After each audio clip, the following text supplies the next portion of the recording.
Us, in a minute, Mr. Velumani, the Chairman and CEO, will be with us. Yes, Mr. Velumani, thank you very much for joining us. Well, first up, if you can tell us, this is a fairly decent run rate of 25.4%.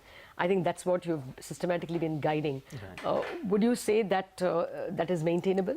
I think if in this season we could maintain, this year at least is done. And as I had been telling that for the last 5 years, this has been happening. So it shouldn't suddenly change. Okay. And healthcare is quite sturdy.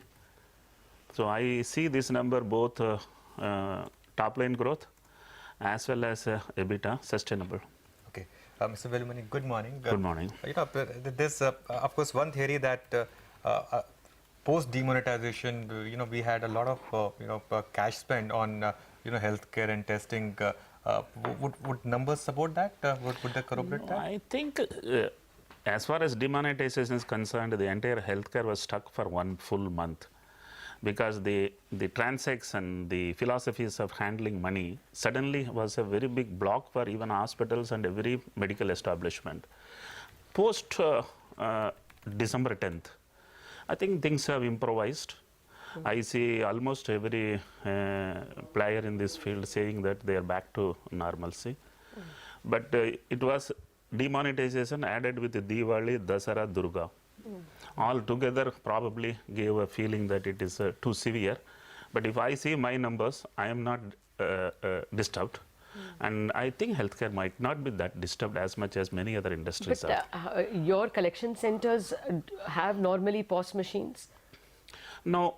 Our ticket size itself is 3-digit. You can pay with card even for 3 digits. But then, that critical size we are not having. Of course, we have an online payment system. In fact, our company receives 100% online. 100%. Okay. See, we operate through a B2B. Those who collect are normally collecting cash. So I think around a good shift is there. Earlier, probably we were 10% non-cash. Today we are around 40% non-cash. So there is a fair shifting happening place at the ground level. Okay, so particularly for the pathology business itself, what kind of growth do you see through a lot of the biochemistry tests that you guys are doing now, through your new, you have this Arogyam franchise as well. Right. Over the next couple of years, what kind of growth do you see?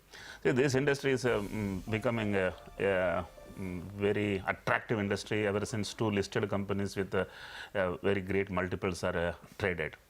Having said that, the industry grows around 18%, but the competition grows by 22%. Okay.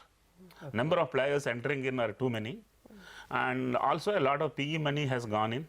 A lot of small laboratories, medium-sized laboratories have got funding. And all of them are aggressively going for rate discount for traction. Everybody is looking for volume. I think a lot of good is happening in the marketplace. But if you ask me, the volumes are growing, the market is growing, unorganized is becoming organized. So organized players don't see much stress. And in the imaging business, you have signed up some partnerships as well. What growth do you see there? Imaging business is still not highly motivating as a profit is concerned. Okay. It's a long-term business. And we are going ahead with that investment because in the long run for us, this imaging business is likely to sustain the growth and profitability. I have a reason to believe some days pathology will hit a roadblock because it's no barrier entry business. Too many people are coming inside. We certainly don't know what will be year 2025 for pathology. But in case of the radiology vertical, which we have picked up, it is huge capex industry. One cyclotron costs $3 million and one PET CT costs $1 million. So that is where we believe we will be positioning ourselves. And that industry is only 12 years old. And it's going to have a huge tomorrow. So yeah, if you're looking at that tomorrow, will therefore margins come under pressure for a business like yours? One, because for your current bread and butter business, pathology, you are saying competition is multiplying, and for the business that you're going to imaging, capex is high. I think the single biggest worry for us is dollar. Okay. Last 5 years, it has marched from 58 rupees to 68 rupees. We only hope it doesn't breach 70 soon. If that breaches, that's going to be a big blow, not for Thyrocare, not for specifically me, but certainly for the entire diagnostic industry, because today also 90% of the consumables are imported and they are dollar dependent. Okay. That's the biggest stress. I don't see otherwise business-wise any stress. Growth is there. Yeah, pricing will trouble, but I think that will be there in every industry. All right, Mr. Velumani, we leave it at that. Thank you. Pleasure speaking with you, and thank